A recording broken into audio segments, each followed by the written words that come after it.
একটা ভিডিও বানাইতে কত কষ্ট হয় আপনারাই দেখতে পাচ্ছেন, কত পরিশ্রম করে আমাদের আক্তার ভাই, কত ভিডিও বানায়, কত পরিশ্রম করে, একলা একলা স্ট্যান্ড তৈরা একলা একলা ভিডিও করে আমাদের সেই আক্তার ভাই।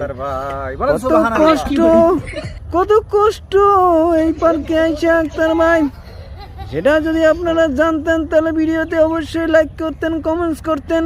আরো কষ্ট আছে ভাই, এইখানে আমরা সিঙ্গেল মানুষ আইয়া ভিডিও করি, পাশে দেখি জোড়ায় জোড়ায় তারা প্রেম করে, আমরা প্রেম করতে পারি না, কেমনে করবো ভাই?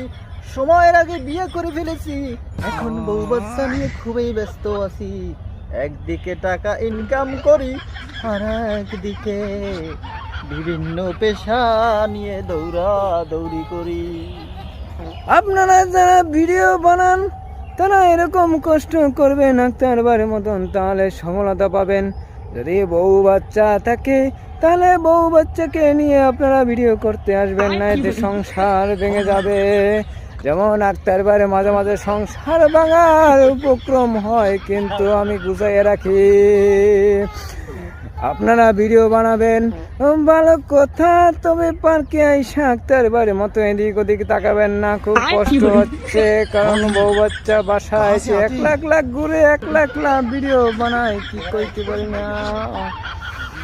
যদি মনে পড়ে তবে তবে আইসেন আপনারা এরকম ভিডিও বানাইতে। আপনারা যে কাজটা লাইক করেন না, কমেন্টস করেন না, কোনো কিছু করেন না, আপনারা এত কাজটা আক্তার ভাই এর লেগে ভিডিও বানানো ছাইরা দিবে, কইছে লাইক করে না, কমেন্টস করে না। এই জন্য যাই হোক আপনারা লাইক করবেন, কমেন্টস করবেন, আমাদের সাপোর্ট